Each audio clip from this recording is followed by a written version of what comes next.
สบายดีท่านผู้ชมที่เคารพทุกท่านมื้อนี้ข้าพเจ้าอยากจะมาเล่าเกี่ยวกับการเฮ็ด YouTube ของข้าพเจ้า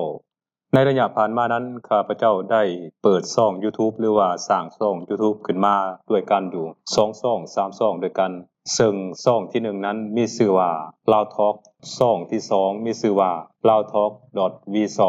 และช่องที่3นี่ข้าพเจ้าบ่จื้อเนาะเพราะว่าช่องที่3นั้นยังบ่ทันได้อัปโหลดข้อมูลข่าวสารอิหยังทั้งสิ้นแต่ถูกแบนไปก่อนทั้ง3ช่องที่ข้าพเจ้าได้สร้างขึ้นมานั้นแม่นถูกทีมงานของ YouTube แบนไปเป็นที่เรียบร้อยแล้วท่านผู้ชมและข้าพเจ้าเองก็ได้อุทธรณ์ไปแต่ว่าการอุทธรณ์ของข้าพเจ้านั้นก็บ่เป็นผลเพราะฉะนั้นจึงเฮ็ดให้ช่อง YouTube ของข้าพเจ้านั้นถูกปิดตัวลงอย่างถาวรใน3ช่องนั้นสิ่งนี้มันได้แสดงให้พวกเราเห็นว่าสิทธิประชาธิปไตยสิทธิเสรีภาพที่ชาติตะวันตกพยายามโฆษณาส่วนเสือนักส่วนเสือหนานั้นว่าประชาธิปไตยอยู่ในชาติตะวันตกนั้นมีความเข้มแข็งและบ่ได้ละเมิดสิทธิมนุษย์หรือว่าสิทธิในการเคลื่อนไหวของประเทศอื่นๆโดยเฉพาะแม่นพลเมืองของประเทศตัวเองทั้งสิ้นแต่จากการที่ข้าพเจ้าได้เปิดช่อง YouTube และก็ได้มีการรายงานข้อมูลข่าวสารต่างๆเกี่ยวกับสถานการณ์ที่มันเกิดขึ้นโดยเฉพาะแม่นพฤติกรรมของบรรดาชาติตะวันตกที่คอยไปหุกหานชาตินั้นชาตินี้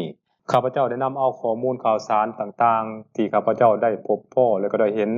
จากบรรดาสำนักข่าวหรือว่ายูทูบเบอร์สมัครเล่นทั้งหลายที่ได้นำมาเสนอนั้นแล้วข้าพเจ้าเองก็ได้นำไปขยายความแต่ผลสุดท้ายช่องของข้าพเจ้าก็ถูกแบนท่านผู้ชมโดยเขาให้เหตุผลว่า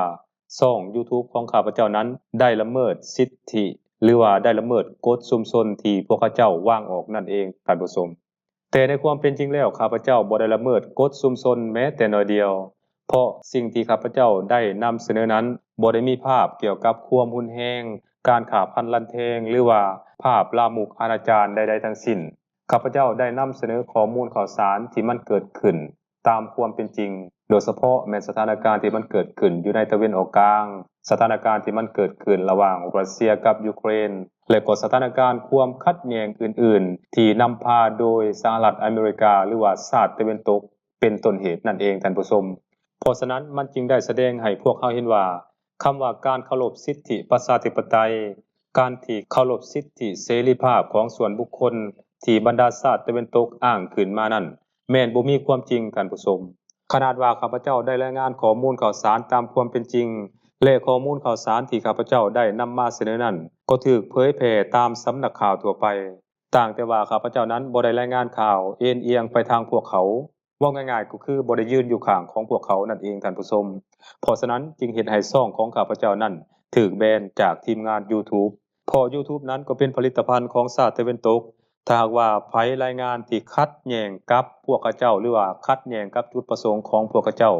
ช่องเหล่านั้นก็อาจจะถูกแบนหรือว่าถูกยกเลิกหรือว่ายุติการออกอากาศได้ท่านผู้ชมอันนั้นคือความเป็นจริงที่มันเกิดขึ้นและมันได้แสดงให้พวกเราเห็นว่าชาติตะวันตกนั้นมี2มาตรฐานอย่างชัดเจนถ้าหากว่าช่อง YouTube ใดที่มีการรายงานข่าวหรือว่าเฮ็ดกิจกรรมใดหนึ่งที่เข้าข้างพวกเขาเจ้าแน่นอนช่อง YouTube เหล่านั้นก็จะมีการเจริญเติบโตแบบงอกงามเลยทีเดียวท่านผู้ชม